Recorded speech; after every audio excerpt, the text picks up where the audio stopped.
Hello and welcome to Today in the News on Vanguard Live. My name is Damlola Ogunshaki, and today I'm starting with Vanguard on paper review.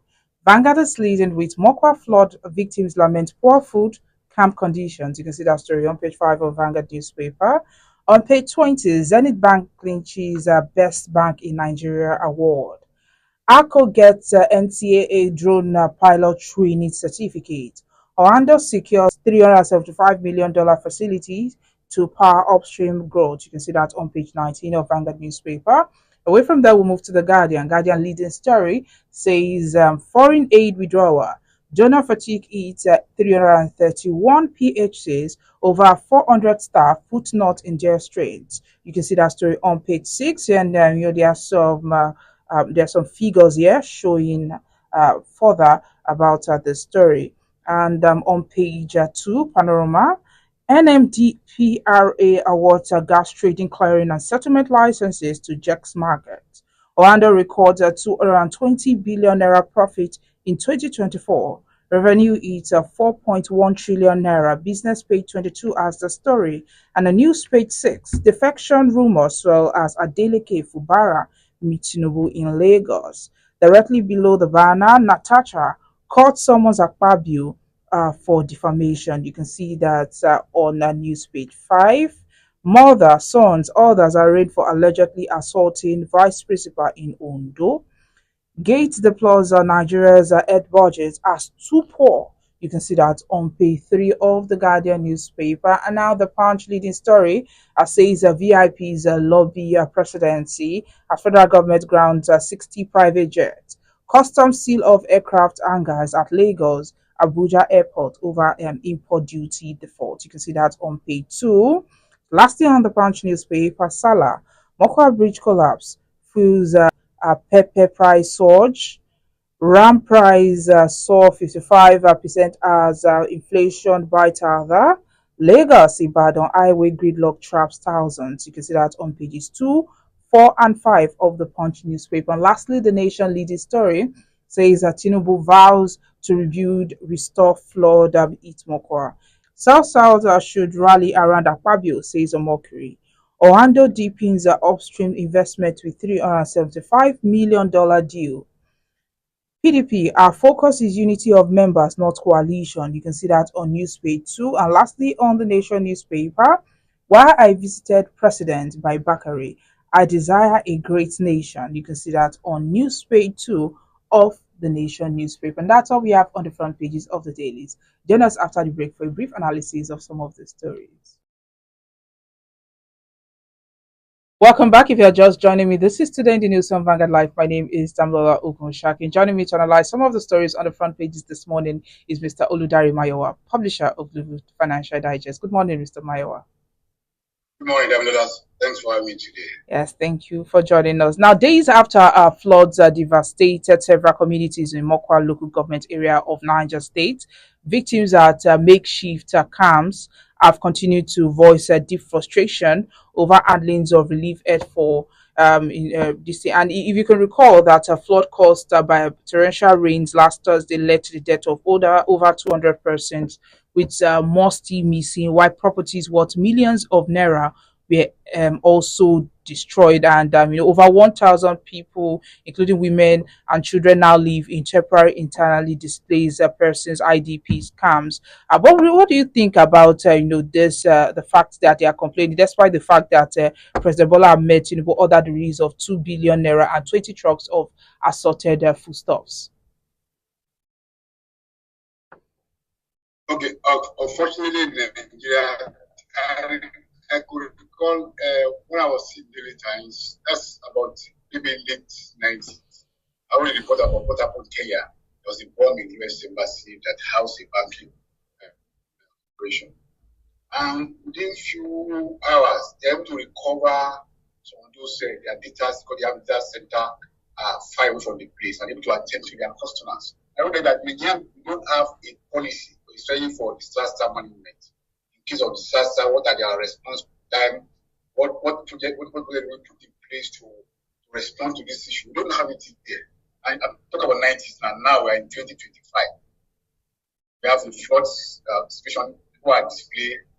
We have NEMA who is supposed to be in charge of this thing, yet we don't have a strategy, a system that can mop up the people who are affected and resettle them in a particular place so that they might mitigate their losses. It's a disaster for our country. We are still not behaving like a country that is well managed. Because a corporate company that is well managed like a company, a listed company, a stock exchange that have a process that determines every activity, every other activity of the country. So we should have a country that have a response to disaster. How do we respond to disaster? How do we rescue people? How do manage the trauma that follows through their displacements and the rest? And these are the way we can actually that we have a government in place. Unfortunately, this is still lacking in every aspect of our country. Years after, you see how many people who are displaced by Boko Haram in the northeast are still in a IDP camp in their own country. What's our government doing? You know, this illiteracy matters a lot in any country. That to show that we are a country that the government is on top of what's happening in our country. So people are displaced by foreign Nigeria. They are still there. Nobody's attending to them. Obviously, no food, no shelter, no clothing. And how would they be identified with the country? How do they love the country? How do they be loyal to the country? If they are all treated this in their house or nobody's coming to their rescue. It's unfortunate, really.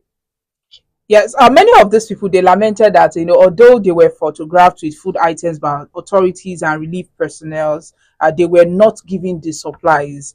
Expressing her pain, one of the victims said that there are 17 in her household, but she was only giving one loaf of bread and some tea, and that is definitely not enough for breakfast for 17 people in that family. So how can they manage the distribution of relief supplies in these disaster affected areas?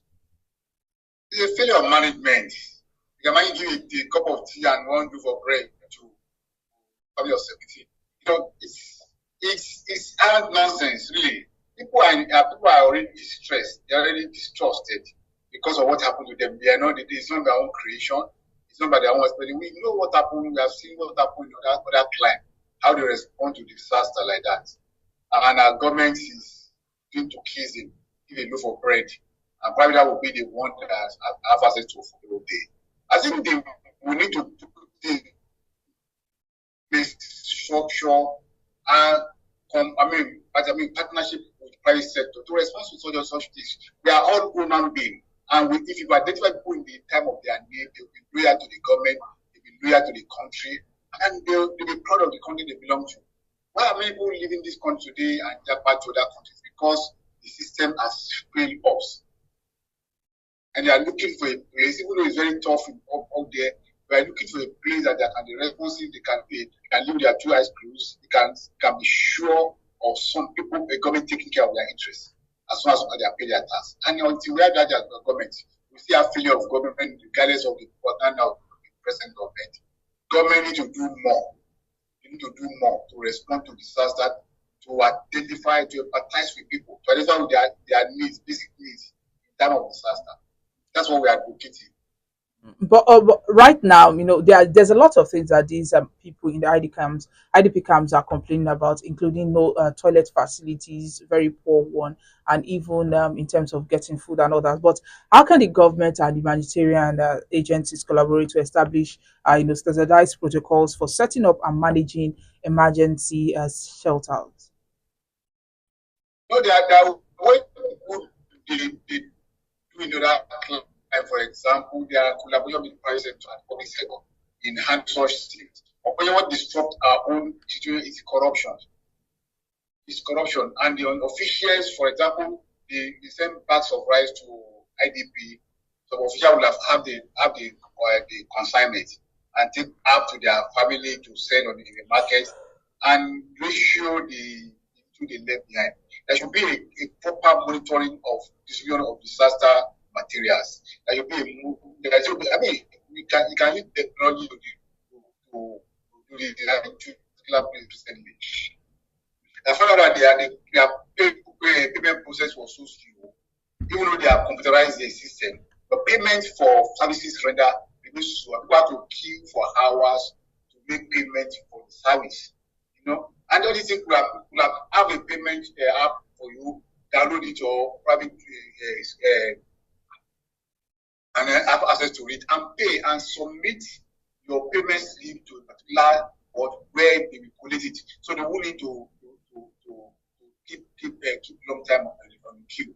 The same thing, government can actually apply technology in all of these things. Have people are displayed, then register them, and there's a way they can have a stamp duty where a food stamp, where they can have access to this thing without necessarily go to the bureaucracy. For example, we have registered people display because of the flood, put them in the system, register them immediately, and put them in the system, and make sure you have allocation for them and in numbers, and they will go ahead and collect those things effortlessly. And that will relieve them of the pressure, tensions, or the pain of going through the process of one officer hijacking what they have access to. Because that process will give the back end now to monitor what is going on in the front end and able to make adjustment, make correction when it's needed. These are things that government can do. This is not rocket science. Government can actually deploy technology to solve all these problems and eliminate corruption in the system. All right. Talking about health issues, the withdrawal of foreign aid and the ensuing donor fatigue have significantly impacted Nigeria's healthcare system, particularly in the northern regions.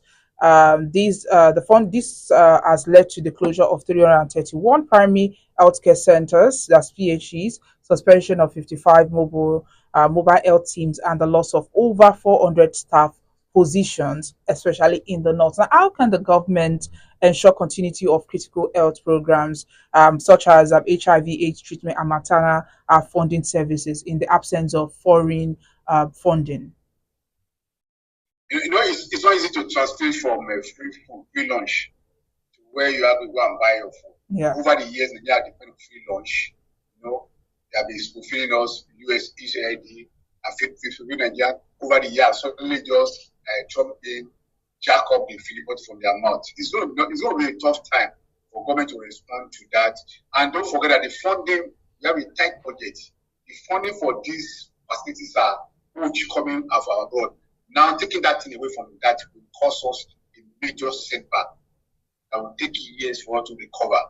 And it's unfortunate. And I think the government can start from somewhere. And how do we? And because you need to go to the public hospitals these days, you see line of queues. People are fulfilling every day to medical, and they have few numbers. It's only about 8 alone. Most of our doctors run away from this country. We only have many student doctors and few specialists in most of our hospitals today.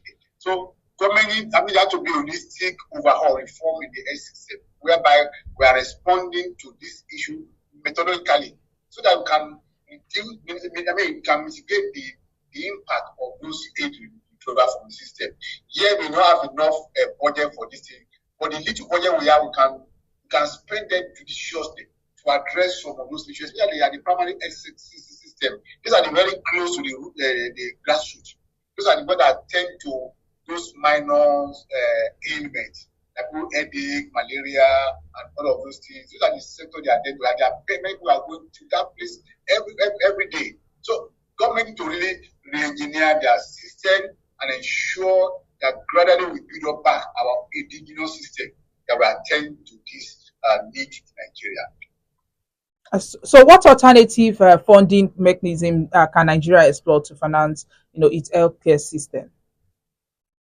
Unfortunately, we don't go back to depend on the budget, not because this aid is not coming in, and probably the private sector themselves have been too overwhelmed with taxes and all this sort of things. So, we need to probably make do with or to address that is the low income earners of the society. And again, government need to really actually be bullish about health insurance. We need to reform our health insurance system, whereby it can cope with that level of a volume of people in that system. Because only people can pay a token of 10,000 for insurance, at that lower level, the public system, if there's a move to actually encourage them and market insurance system. So people can go to those primary health centers to access health services. We don't have to bother how we pay for it, because health insurance will have been taking care of that aspect of their needs. That will reduce the impact of the withdrawal of aid. And beyond that, government to probably increase educated budgets so that it can fund some of those facilities and ensure that people have access to healthcare delivery. But with all of these, how can is there a way the federal government can stop these health experts from leaving the country? Because even with this now, over 400 healthcare workers have lost their jobs, and definitely some of them are already lamenting that they are ready to leave the country and they've just been coping. But with this situation, they have no option than to jack back from the country. You can't actually prevent people from moving. People moving from across borders. People will always find a better option that will attend to their own personal needs and their dreams and their ambitions. So government cannot do anything about that. The only thing I think that government can do is to let the people who are trained locally sign a bond of 2 years, 3 years. Because in reality, training of medical personnel is cheaper in Nigeria than abroad in Western world. And most of the people who are trained in the Western world, they're happy to have them working for them abroad because of training there is higher. And so government can issue a bond that when you finish in a medical college, for example, you are serving your country for a period of 5 or 6 years, and we have a kind of a thing. And government to now begin to increase their emolument, increase their allowances to ensure they're able to retain them in this country. Otherwise, we see because in the Western world, the US, the UK, and European countries, they see a gap of medical personnel to attend to their needs. Don't forget that the group homes, what they call care system in that place, is old. Their populations are aging, and they need more people to take care of their ages. So they still need people who will migrate from Nigeria to those places to take care of them. Until government needs to pay commensurate wages for these people, they may still have to go out of the country. So government to create an body of incentive to attract them, to retain them in this place, so that we can ensure that, because if we don't take care of our heads, we'll be losing people who can do the job. And if you are losing laborers, then we are not, our so-called 1 trillion economic ambition will not be realized. Let's move away from that. The Nigerian government initiative to grant 60 private jets over unpaid import duty has sparked significant discussions across various sectors. This move, aimed at recovering over 30 billion naira in revenue, it has led to legal challenges, lobbying efforts, and broader debate on fiscal policy and governance. Owners of this aircraft, including bank chief, multinational oil companies, among other individuals, they began to lobby the presidency to secure the release of their jets. What's your take on this? It's unfortunate. We have been on this trend for too long. Right from the early stage of Buhari regime, we have had of seizing their private jets, collecting, their invading, some of them register abroad, and those can we have been going back and forth, and because of political interferences. Most of these people are very powerful people in this country. You cannot hold a private jet without being a powerful person in this country. And they know people in the presidency, they know people can override the custom and the rest. And those are the influence they are going to bear. But the important thing is that how could government maintain stability in the economy? How do they fund the project of health service, for example? How do they get money to fund them? If the powerful people in the country are not really willing to pay duties, they are not ready to pay taxes on their private jets.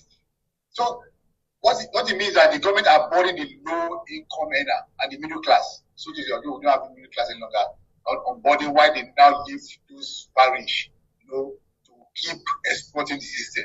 And there should be a system that copes this, because it won't be fair for the majority of people when those who can buy private jets, not everybody people that buy private jets, are not yet to pay for the services, are not going to pay duties on those things. And these are the ones that government require to offset their debt, to fund services that will benefit the majority of Nigerian people. So I think the lobby, because some of them funded the politicians to get power, so they want to do them favor in return. So that's the vicious circle we are facing. And unless we have a government that is determined, that is focused that's ready to do the right thing, then this circle system will continue. Well, I mean, like I said, we have had this thing over and over, successive custom city, we go down to CV, somebody go and secure release for the presidency, and they release the project for them. Then we can't make progress if we continue to do things haphazardly. There must be process, there must be system, there must be principle of governance that support everything. If you need to pay this duty, pay it. Go and face the custom. Don't go and take people from the presidency to the CG and for them to release the budget for you. Go through the process, do the right thing, and all will be well in the country. Of course, if the position allowed the custom to do their work, they didn't do their work. But according to reports, some of the operators might choose to relocate their aircraft to more favorable jurisdiction. So, what are like the potential consequences for the aviation service market if this happen? When we relocate their services, that means they can't operate in this country. Because that will probably have impact on the volume of traffic generated in Nigeria. But then they can't do away with the Nigerian market. Because if, for example, those who are flying or serving from their regions who are how would they operate in this country? They will stop them that they stop them from operating in Nigeria and they will lose revenue themselves. And Nigeria is a market in Africa, biggest market in Africa to earn money for all these private jets who are doing operation, who are doing commercial activities. Ahead of the Eid al-Kabir celebration, Muslims are lamenting the high cost of rams in the market, which reportedly goes between 250,000 naira to 1.2 million naira, according to its sizes. Rams during the Eid al-Kabir are meant to be slaughtered as a form of sacrifice.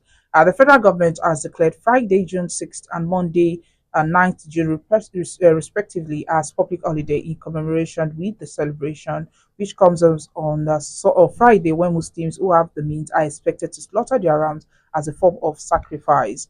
But according to one of the sellers, he said he sold ram for 300,000 naira last year, but today, if you don't have 500,000 naira, you can't touch it. He said even himself is shocked, but feed costs, transport, everything has doubled.